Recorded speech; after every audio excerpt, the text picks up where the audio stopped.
जैसे ही बाल रोम खूबसूरती और फजल के साथ घूम रहा था, शहजादे की नजरें इस पर जिमी हुई थीं, ऐसा नजारा जो किसी और दुनिया से ताल्लुक रखता था। वो सीढ़ियां उतरी, एक पुरसुकून एतिमाद की हुआ इसे हर कदम पर लपेट रही थी।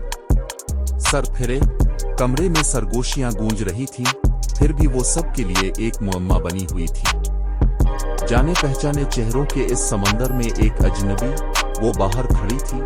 उसने शहजादे की तवज्जो इस तरह अपनी तरफ मबजूल कर दी जिसका वो अंदाजा नहीं कर सकता था। इसके बारे में एक नाकाबिल फहम वाकिफियत थी, एक मकनातीसी खींच जो उसे कीड़े की तरह शोले की तरफ खींचती थी।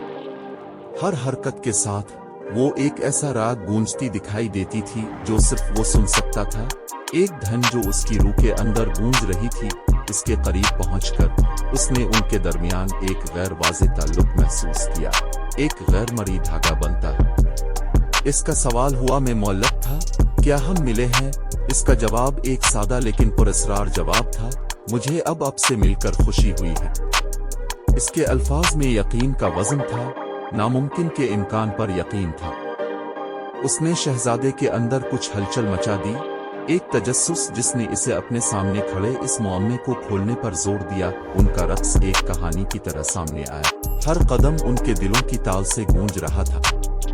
वक्त एक दौर की याद बन गया जब वो फर्श पर घूम रहे थे, उनके होंठों पर हंसी रक्स करती थी और उनके दरमियान आसानी से गुफ्तगू जारी थी। उनके इर्द गिर्द की दुनिया गैर मामूली तौर पर धुंधला गई जब वो नाच रहे थे, अपनी ही छोटी कायनात में घूम रहे थे, दूसरे मेहमानों की निगाहों और बुड़बुड़ाहट से गाफिल थे। गेंद की शान व शौकत के दरमियान, हसद और तजस्सुस के सरगोशियों के दरमियान, शहजादे ने खुद को इस पुरअसरार लड़की से मसहूर पाया। वो रक्स करते थे, उनकी हंसी मौसीकी के साथ मिल जाती थी, ऐसा रक्स जो खुद वक्त की पाबंदियों को टालता दिखाई देता था।